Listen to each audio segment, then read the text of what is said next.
Hi again, Coleman. Hey, how are you? Good to see you again. Very well. Nice to see you again. It's been so long. Right, exactly. Damn. So my first question this time will be because Anthony is actually constantly looking for inspiration, and your character William is able to give him that inspiration.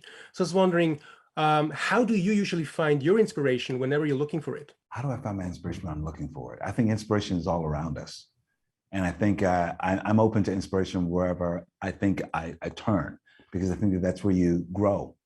Honestly, I feel like I'm just a receptive person in the world in that way, because I feel like everything is designed to challenge you, to help you think, to help you engage with the world at large. So I think inspiration is wherever you want to find it. Absolutely, totally agree with you. And there are so many great lines in this movie, and one of them is like from your character. He says, "They love what we make, but not us." When he, tells the story of Candyman and the rich white people.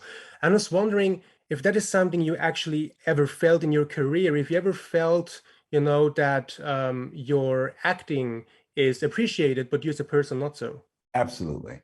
There was nothing that I had to draw from without to understand that line. I understand that as an artist, a modern artist in many platforms, where yeah, that thought, that commentary, and I think that's why Jordan was able to articulate it so well, and Nia's able to craft it in the film. It's like they love us for what we do, but they don't want all of us. That's Mhm. Think about this. This past year, we've been dealing with so much racial reckoning, and then also taking it into the corporate environments as well, asking for more pay parity, you name it, to re-examine our culture, whether in how we build things, and behind the scenes and in front of the camera.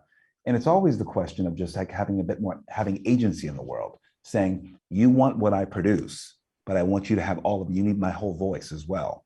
So you can't just have, and I think that's a great examination of the film, saying that you cannot just have what I put out in my heart and soul with my artwork. You got to truly have all of me. You got to truly understand all of me.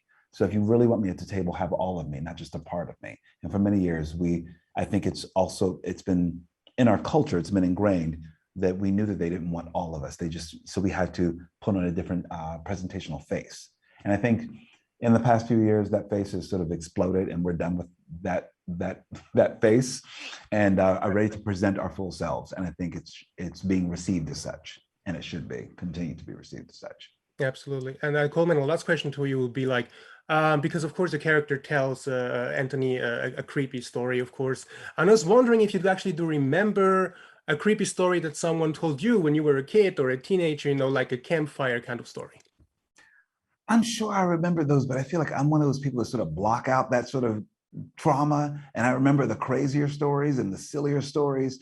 So I think that I'm one of those people that has eschewed, the traumatic stories. I do not remember them. Now my brother Rick probably would, because my brother Rick loves horror, and he would terrorize Wow. me and my sister. So yeah, not terrorize in a good way. Like he would take my sister's dolls and put weird makeup on them, and then drop them down the stairs when my parents were Ooh. having parties. So it looked like a creepy doll from like some horror movie. My brother was Stephen King, basically.